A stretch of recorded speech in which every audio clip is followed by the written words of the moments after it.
Nandiyan na si John Michael Garcia Palines, yung ating PWD leader at advocate at content creator, si Boss Lekem.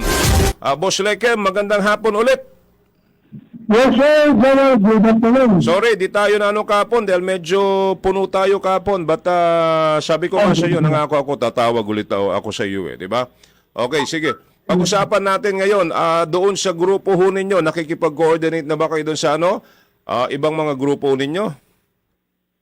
Oo, sir. Madali na. May contact naman tayo sa kanila. Alright, sige. So, naghahanap tayo ngayon, Boss Lekem, ng pwede nating lapitan na para sa ganun, if ever, sabi ko nga, yung DSWD kasi, nung nakaraan, medyo busy sila ngayon dahil nga po doon sa pagbaha, no? Yung baha, yung ulan. Oo, tumutulong ho sila doon sa mga nabaha po nating mga kababayan. So medyo busy-busy lang po yung ating mga kaibigan na pwede sana natin hong makapanayam. Pero kasi ang gusto kong tanungin doon, kung meron po silang special na program para po sa inyong mga PWD. Kahit pa paano, makatulong ho sa inyo, sir. Tama po? Tama, sir. Kasi kung mangyayari, alimbawa, di gagawa tayo ng paraan. Paano ba? Para minsanan ho tayo, abay di ipunin natin kung sino po yung mga yung mga nasa grupo ninyo para tularan din ho ng iba. At sabi naman ng DSWD ay welcome naman lahat. Hindi ba? Para sa ganun, may ilalapit po natin kay Secretary Rex Gatchalian yung problema. Minsanan ho nating mailapit po kay Secretary Rex Gatchalian ng DSWD yung problema ho na, yung gusto ho ninyo mangyari. Opo. Opo. Thank you, sir. Opo. Sa ngayon naman, sir, we're trying ho na ilapit kayo sa mga mambabatas ho natin, nakakilala ho natin, kung ano ba yung may tutulong din ho, ano ba yung pwedeng gawin. Di po ba? Sa ngayon kasi, meron kayo mga discounts lang, tama? Meron, sir. Tsaka VAT exemption. Yung sa VAT exemption. Aside from that, sir, ano pang meron kayo? Yan, sir. Yung 20% discount for persons with disabilities. Ganun din sa senior. Tulad po kami. Alright. Tapos, meron din po kami, sir, na 5% discount sa basic necessities and prime commodities. Pero may cap siya na 2,500 every week. Dapat 2,000 hanggang 2,500 lang yung magagastos nyo dapat. Tama? Hanggang doon lang. Pag lumampas doon, ayun, wala nang discount. Wala na yung 5%. May card kayo di ba? May card kayo, no? May card kayo?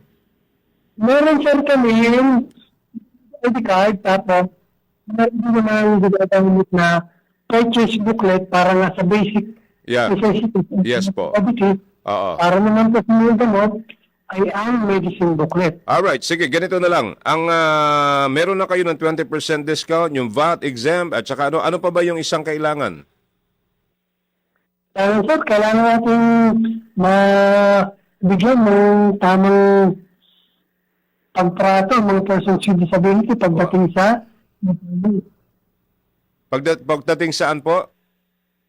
sa employment, sir. Employment. Bakit ba? Sandali, nagkakaroon ba ng diskriminasyon? Nagkakaroon ba ng diskriminasyon sa trabaho? Meron, sir. Pag-apply pa lang, na person with disability kasi maraming nagko-comment sa akin sa page ko na pag nag-apply sila, yung disability ang tinitingnan sa kanila, hindi yung kanilang kakayahan o yung kanilang skills. Alam ko may diyan di ba? May batas ba na isinulong diyan yung pagtanggap ng mga senior citizens as well as PWD sa bawat kumpanya. May ilan ba 'yon? Parang 1 out of 10 or 10 out of 1%, sir. Republic Act 10524. Yes. 1%. Yes, sir. Okay. So ang problema natin ngayon, nagkakaroon ng diskriminasyon sa application pa lang, sa pag-apply pa lang. Yes, sir. Kasi maraming sasabihin, siyempre, tatawagan, pero hindi man tinatawagan kasi nga, nakita daw, sabi lang ng mga nagko-comment sa page ko na nakita yung disability nila or nalaman yung disability dahil sa ID. Aba, in the first place, pag nag-apply ang tao, nakalagay naman doon, di ba? Persons with disability. Yes, sir. May mga naglalagay naman at hindi naman nila itinatago yung kanilang pagiging person with disability. Alright. So isa yan sa problema, yung trabaho, nagkakaroon ng diskriminasyon. Yes, sir. Okay, ano pa po? Sige, ano pa po? Para mailapit natin. Ito Isa lang, pa. sir, yung access, nabanggit ko na nakaraan, yung mga problema ng Yung access. person with disability. Yes, sir. Kasi, Access. sir, hindi lang naman isa, o sinabi natin, accessibility, hindi lang isa na type of disability ang tinatamaan. Okay. Dahil apat ito. Bali apat po yon. Ito, ang mobility, Mobility, pangalawa, visual, visual, pangatlo, hearing, okay. at ang pang-apat, cognitive disability. Okay. Alright. Medyo mabigat talagang sitwasyon po ninyo. Yes, sir. Sa ano po, dito pa po sa usaping ito, regarding ho sa kumbaga pangkabuhayan package kung tawagin ko pangkabuhayan package, no? Opo. At siyempre, alam ko may nabasa rin ako na nangangailangan ng mga medical assistance, humihingi ng tulong sa mga yung mga maintenance din po nila itong mga kababayan nating may kapansanan. Tama po? Tama, sir. Sige. At ewan ko I'll try my best makikipag-meet kami or I'll do something na mailapit ko po ito kay Secretary Rex Gatchalian ng DSWD.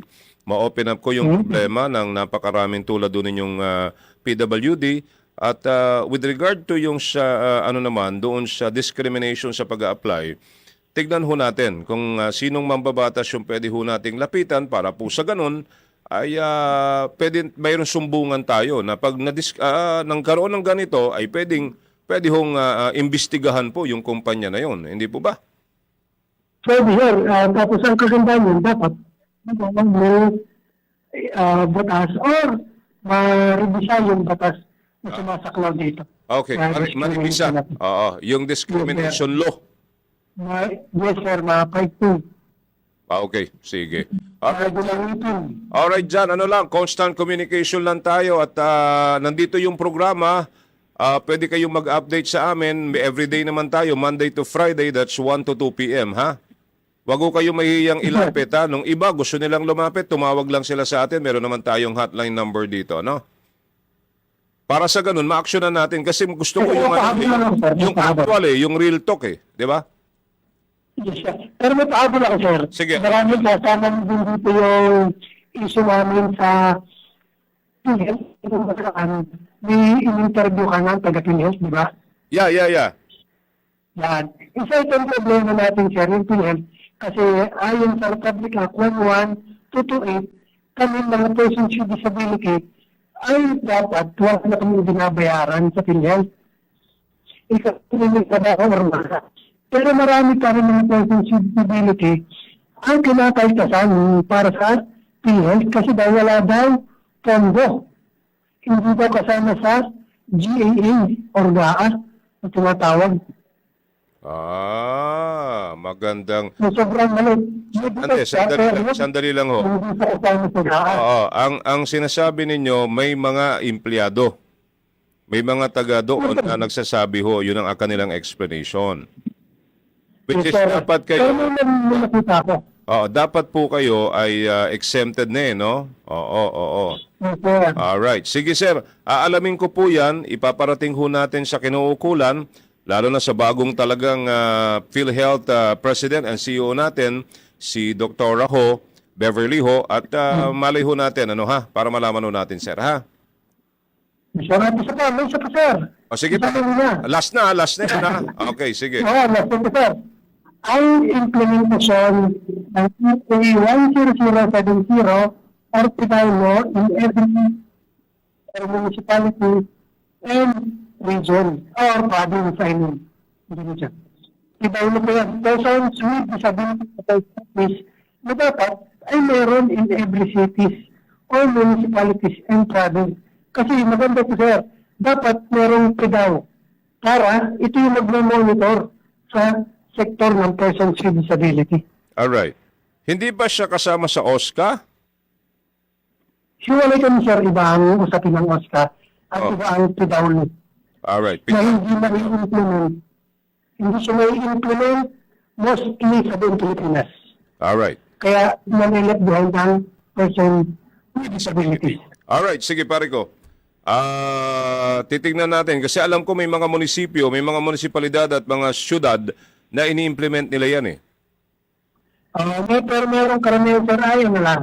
For check the box lang. For compliance lang. For compliance lang. Pero Sige, walang argumenta. sige po, alam ko mabigat yung challenge but we will do our best na makatulong ho kami sa inyo na ma-actionan po itong mga problemang ito, ha? Nandito lang naman kami sa mga disability leaders and advocates para Alright. katulong na rin. Sige. Alright, John, maraming salamat sa oras. Wala na tayo. Tapos na. Di bale, ano lang tayo, constant communication tayo at update tayo, ha? Yes, sir. Anytime. Tawag lang kayo. Salamat sa iyo, John. Thank you sa tiwala sa DWIZ Action agad, ha? Well, good afternoon and God bless. God bless po. Thank you very much. All right.